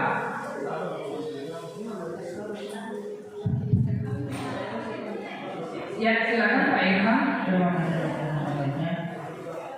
Saya kemarin sudah melakukan apa saya keyakinan di kelas atau kelas. Kami sepakat bahwa yang terlambat masuk dalam belajar atau tidak mengerjakan tugas, siswa sendiri yang menyerahkan untuk naik ke depan kelas menampilkan sesuatu yang sifatnya menghibur. Pertama katanya supaya supaya bisa terbiasa berdiri di depan kelas. Ya itu. Tapi setelah saya refleksi lama-lama, anak-anak lebih sukanya tidak mengerjakan tugas karena mau selalu di depan. Hampir bilang apa dan lain-lain. Mungkin ada sesuatu yang harus dilakukan setelah itu. Ya, ada yang lain? Oke, Pak Mosari disilakan. Kalau kesempatan yang kami buat di sejarah, salah satunya itu ya, kalau ada siswa yang makan di kelas, itu siswa yang makan harus membersihkan sampah yang ada di kelas. Ya. Jadi dari ketiga pertanyaan itu adalah suatu tindakan yang sudah dilakukan atau yang sudah diterapkan oleh Bapak Ibu dalam menghadapi kondisi yang ada di kelas itu sendiri. Jadi untuk 5 posisi kontrol ini, bahwa 5 posisi kontrol yang harus dimiliki oleh seorang guru itu ada beberapa hal yang harus kita tinggalkan mulai dari sekarang. Ya. Ada beberapa posisi yang harus kita tinggalkan mulai dari sekarang. Bukan karena tidak baik, bukan karena buruk, tapi kita ingin menciptakan seperti apa budaya positif yang lebih kuat untuk kita kembangkan di lingkungan sekolah. Paham ya Bapak Ibu? Jadi kontrol di sini adalah suatu aksi yang kita lakukan untuk menjaga kondisi lingkungan itu sendiri. Itu namanya kontrol. Suatu aksi yang akan kita gunakan untuk menjaga lingkungan kondisi itu sendiri. Ya. Jadi tujuan dari 5 posisi kontrol ini, Bapak Ibu guru dapat melakukan refleksi atas praktik disiplin yang dijalankan selama ini dan dampaknya untuk murid-murid. Yang kedua, Bapak Ibu guru dapat menerapkan disiplin resiko di posisi manajer, minimal pemantau agar dapat menghasilkan murid yang bertanggung jawab, mandiri, dan merdeka. Dan yang terakhir, Bapak Ibu guru dapat menganalisis secara kritis, reflektif, dan terbuka atas penemuan diri yang didapatkan dari mempelajari 5 posisi kontrol tersebut. Jadi ada 5 posisi kontrol guru. Yang pertama adalah sebagai penghukum. Jadi ada posisi kontrol guru sebagai penghukum. Yang kedua, sebagai pembuat rasa bersalah. Yang ketiga, sebagai teman. Yang keempat, sebagai pemantau. Dan yang kelima adalah sebagai manajer. Melihat gambaran di atas Bapak Ibu, pasti kita sudah bisa membayangkan, oh ternyata saya selama ini yang saya terapkan di dalam kelas adalah posisi ini. Sebelum saya lanjut materinya ya, sebelum masuk ke pemahaman lebih dalam lagi, pasti Bapak Ibu sudah bisa membayangkan bahwa di dalam kelas ternyata saya seperti ini. Oh ternyata harus saya tinggalkan segera. Karena itu merupakan kondisi yang tidak menciptakan budaya positif di sekolah. Ya, oke, kita bisa mulai. Yang pertama adalah sebagai penghukum. Guru sebagai penghukum atau guru yang menempati sebagai posisi penghukum.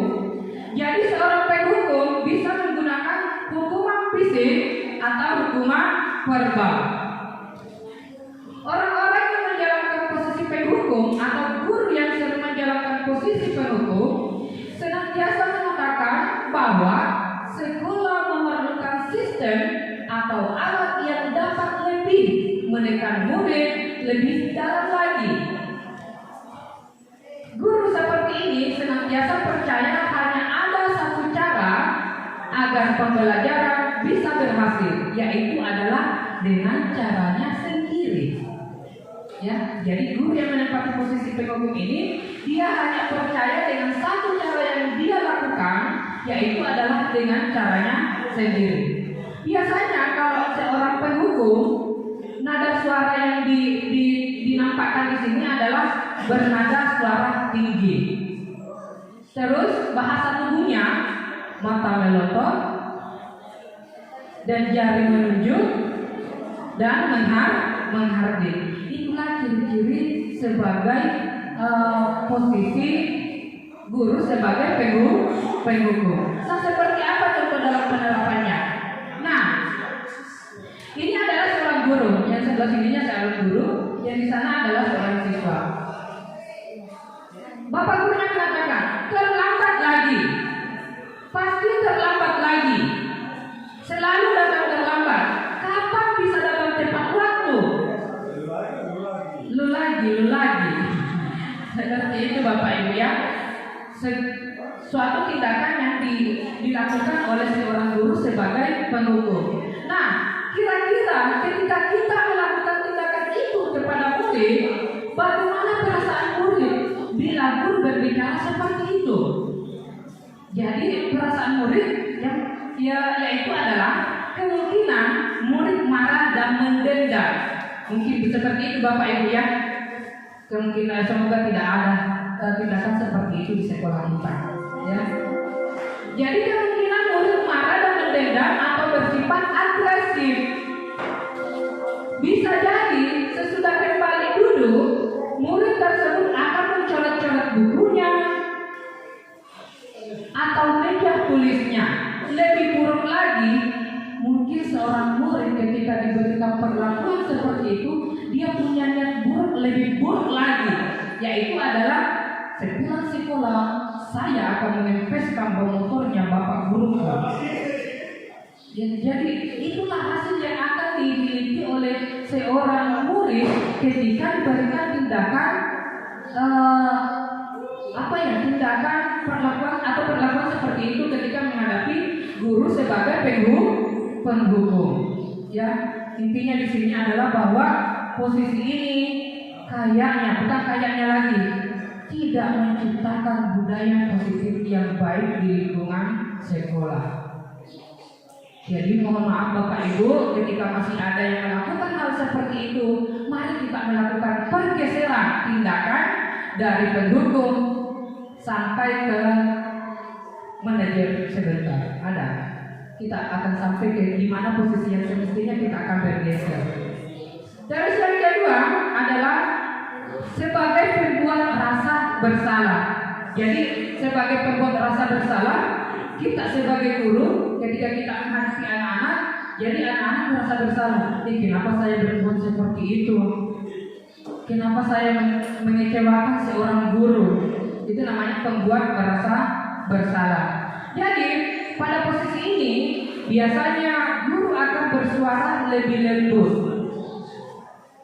Pembuat rasa bersalah akan menggunakan keheningan yang membuat orang lain merasa tidak nyaman atau bersalah dengan tindakan kita ya sebagai guru, sehingga murid merasa tidak nyaman dan bersalah atau rendah diri. Di posisi ini murid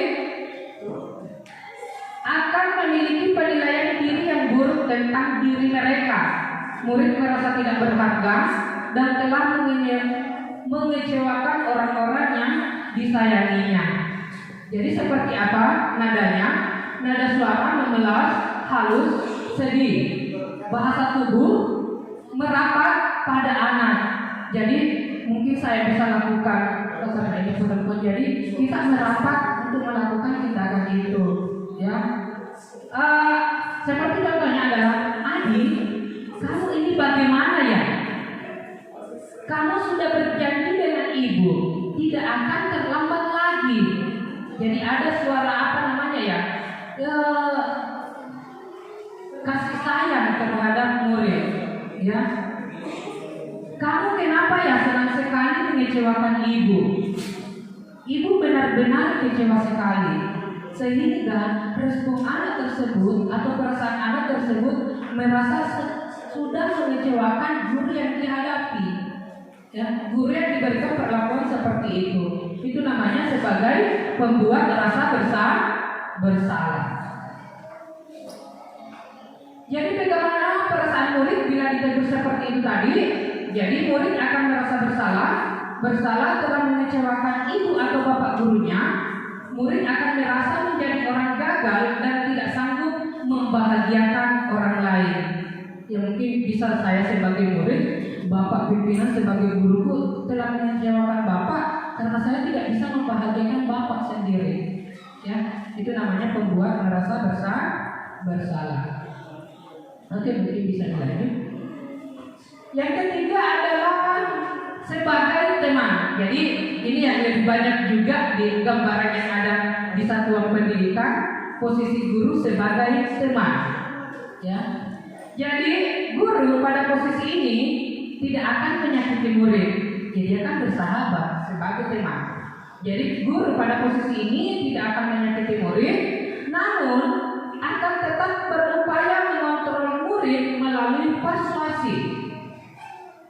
Posisi teman pada guru bisa negatif ataupun positif. Nah, positifnya berupa hubungan baik yang terjalin antara guru dan murid.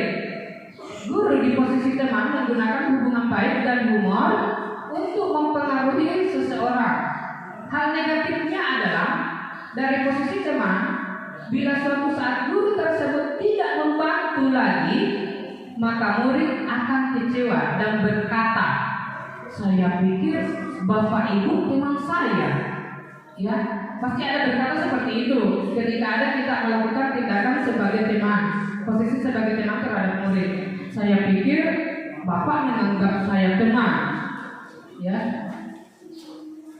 Murid merasa dikecewakan dan tidak mau lagi berusaha. Hal ini yang mungkin timbul adalah murid hanya akan bertindak untuk guru tertentu yang dianggap sebagai teman. Jadi untuk guru lain pasti dia tidak menghiraukan. Karena kenapa? Ada yang diandalkan sebab guru sebagai teman. Ya mungkin juga saya kembalikan kepada diri saya yang selama ini mungkin juga melakukan hal seperti ini, posisi guru sebagai teman. Ya, maka Maka dari itu, mari kita sadar bersama untuk melakukan pergeseran terhadap posisi yang kita miliki. Terus, nah ini dia contohnya. Adi, ayolah, bagaimana sih kamu? Kemarin kamu sudah janji ke bapak bukan? Kenapa terlambat lagi? Ya sudah, tidak apa-apa. Duduk dulu sana, nanti Pak Guru bantu. Seperti itu. Jadi ada penyelesaian tersendiri terhadap guru sebagai teman. Ya, gurunya sendiri yang menolong karena dia dianggap sebagai teman. Nah, bagaimana perasaan murid jika dilakukan tindakan seperti itu? Murid akan merasa senang dan akrab dengan guru. Ini termasuk dampak yang positif. Hanya saja di sisi negatif, murid menjadi tergantung pada salah satu seorang guru yang memposisikan diri sebagai teman. Kepada guru yang lain, dia tidak akan pernah menganggap seperti itu karena hanya yang ditakuti adalah sebagai yang guru tadi yang melakukan pendekatan sebagai teman. Oke, bisa dilanjut. Yang selanjutnya adalah sebagai pemantau. Nah, inilah yang mungkin kita juga lakukan saat ini. Sebagai teman, sebagai pemantau, memantau berarti mengawasi. Berarti kita mengawasi dengan adanya dasar aturan yang sudah disepakati. Jadi kita memantau karena ada dasar, yaitu adalah keyakinan dan peraturan sekolah. Memantau berarti mengawasi. Pada saat kita mengawasi, kita bertanggung jawab atas perilaku orang-orang yang kita awasi. Posisi pemantau berdasarkan pada peraturan dan konsekuensi yang sudah ditetapkan di dalam sekolah itu sendiri. Dengan menggunakan sanksi atau konsekuensi, kita dapat memisahkan hubungan pribadi kita dengan murid sebagai seseorang yang menjalankan posisi sebagai pemantau. Nah, nada suara seorang guru sebagai pemantau, suaranya datar, bahasa tubuh yang formal, beda dengan terhukum, beda dengan sebagai teman, dan beda dengan sebagai pembuat rasa bersalah. Nah, di sini contoh percakapannya. Guru, Adi, tahukah kamu jam berapa kita memulai? Tahu, Pak. Kamu terlambat 5 menit. Apakah kamu sudah mengerti konsekuensi atau keyakinan yang harus dilakukan bila terlambat? Paham, Pak. Saya harus tinggal kelas pada jam istirahat nanti dan mengerjakan tugas ketertinggalan saya. Berarti ini adalah suatu aturan kelas atau keyakinan kelas yang sudah dibuat untuk dipatuhi oleh siswa, dipantau oleh guru yang bersangkutan. Guru, ya benar. Nanti pada saat jam istirahat, kamu harus tinggal di kelas untuk menyelesaikan tugas yang tertinggal tadi. Saya tunggu ya. Itu dipantau atas dasar keyakinan. Nah, bagaimana perasaan murid diperlakukan seperti ini? Murid memahami konsekuensi yang harus dijalankan karena telah melanggar salah satu peraturan sekolah. Guru tidak menunjukkan suatu emosi yang berlebihan, menjadi marah atau membuat merasa berbuat salah. Murid tetap dibuat tidak nyaman, yaitu dengan harus tinggal kelas mengerjakan tugas yang telah disepakati. Guru tetap harus memantau murid pada saat mengerjakan tugas di jam istirahat karena murid tidak bisa ditinggal oleh seorang diri. Nah, ini juga posisi pemantau harusnya juga kita tinggalkan segera. Ya. Jadi apa yang harus kita lakukan? Posisi apa yang semestinya kita lakukan di lingkungan sekolah?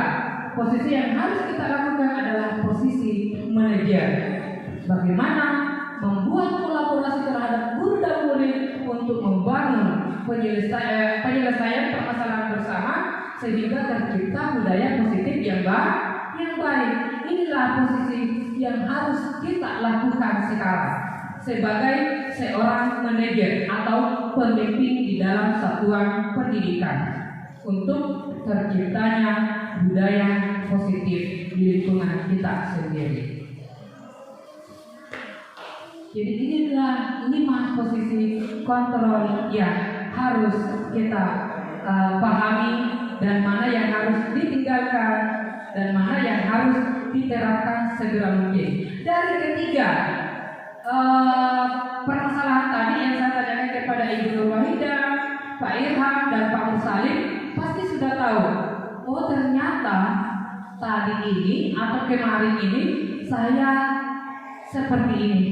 Posisi saya seperti ini terhadap murid. Mungkin Bu Wahida dia sebagai pemantau yang mengerjakan tugas kembali 2 kali lipat ya. Yang bisa juga termasuk sebagai penghukum. Karena kenapa? Murid akan merasa tidak nyaman mengulang kembali tugas yang sudah dilaksanakan. Ya. Sedangkan Pak Irham dia sebagai apa tadi Pak Irham ya? Pak Irham tadi tindakannya di dalam kelas. Tindakannya anak-anak yang terlambat dalam terminal tugas naik ke depan kelas, silakan mempertunjukkan sesuatu yang dapat menghibur siswa. Menghibur siswa yang lain. Dengan cara seperti apa hiburannya itu Bapak? Biasa bisa bernyanyi, bisa sambil stand up komedi, bisa sambil memperagakan sesuatu, drama dan lain-lain. Sebarang sebarang. Jadi yang penting tujuannya untuk menghibur, yang kedua untuk melatih supaya siswa lebih bisa tampil di depan. Oke, posisi Pak Irham adalah mendekati ke manajer, memberikan ruang kepada murid untuk lebih berkreasi lagi dalam pengembangan diri itu sendiri untuk terciptanya budaya positif di lingkungan sekolah. Oke, kita lanjut ke bagian segitiga restitusi. Nah, segitiga restitusi ini adalah sebagai pemimpin, sebagai manajer, bagaimana cara kita menyelesaikan permasalahan yang ada di dalam lingkungan sekolah. Sebentar ada video saya yang ingin saya tampilkan, atau saya tampilkan dulu. Baiknya saya tampilkan dulu ya.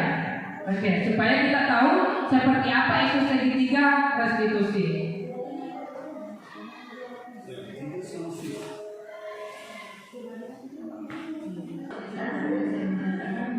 Alika dengan Alika dengan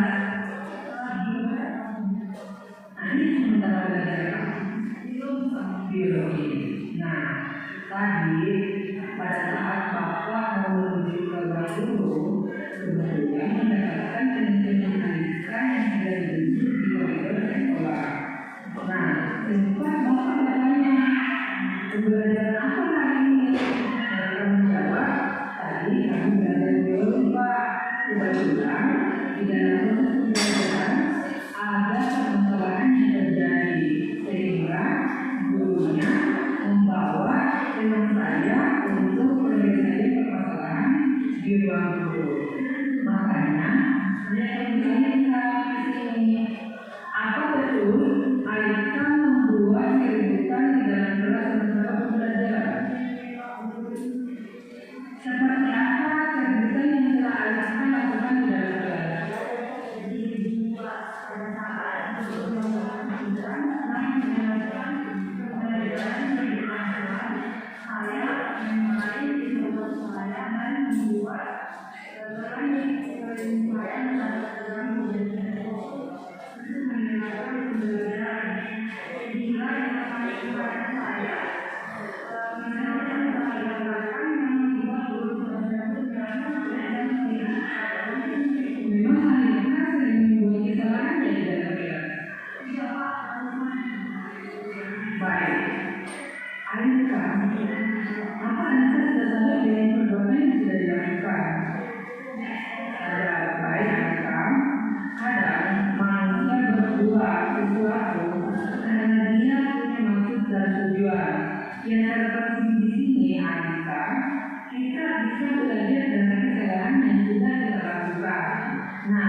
Alika kewenangan ini untuk penyelesaian permasalahan. Jadi, karena yang Bapak dengar dari teman-teman umum bahwa Alika telah membuat keputusan dalam keras pada saat pembelajaran. Sekarang, yang Bapak ingin tahu, kenapa sampai seperti itu perlakuan Alika dalam kelas?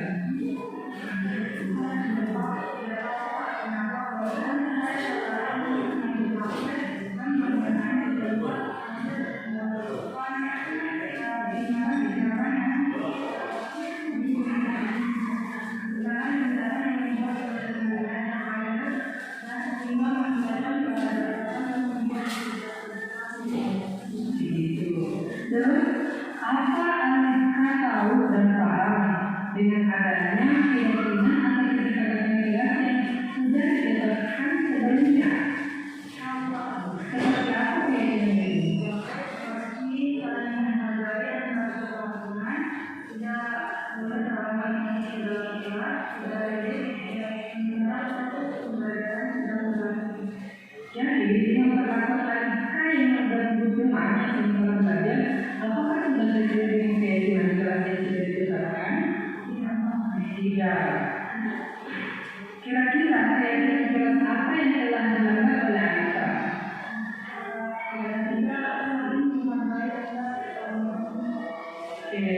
Menurut Alika, saling menghormati atau saling menghargai antar sesama penting tidak untuk masa depan Alika.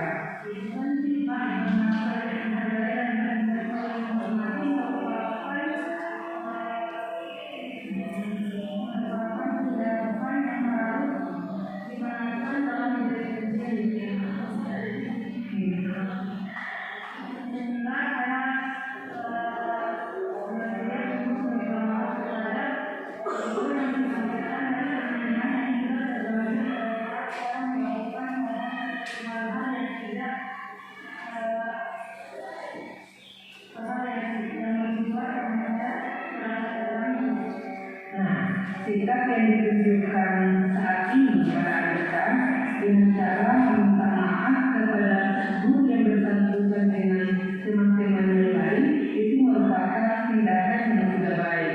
Kira-kira apa yang harus Alika lakukan untuk tidak mengulangi perbuatan itu?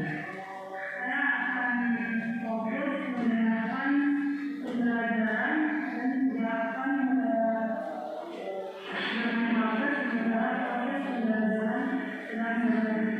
Apakah Alika bersedia untuk memperbaiki permasalahan ini? Jadi,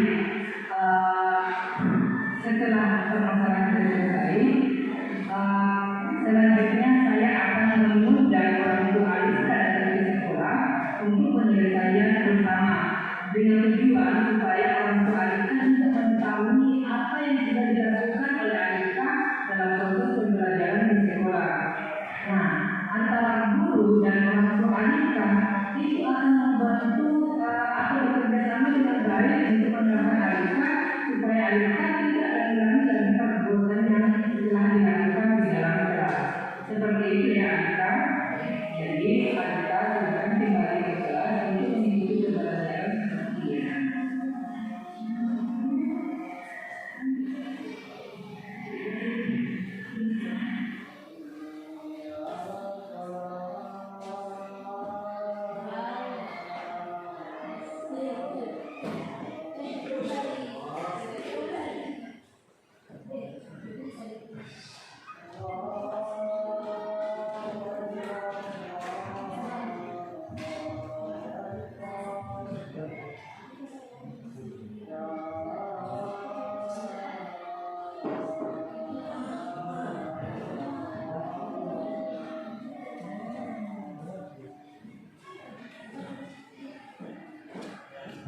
Jadi itulah tadi penerapan segitiga restitusi yang telah saya terapkan pada siswa yang melakukan salah satu tindakan keributan di dalam kelas.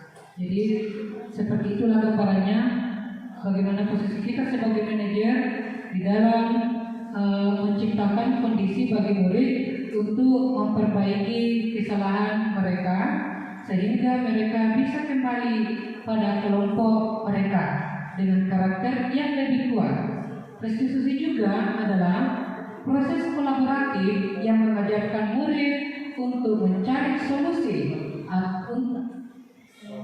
pada permasalahan dan membantu murid berpikir tentang orang seperti apa yang mereka inginkan dan bagaimana mereka harus memperlakukan orang lain. Itulah materi yang sempat saya bawakan untuk pada hari ini. Lebih dan kurangnya mohon dimaafkan. Wabillahi taufiq wal hidayah. Wassalamualaikum warahmatullahi wabarakatuh.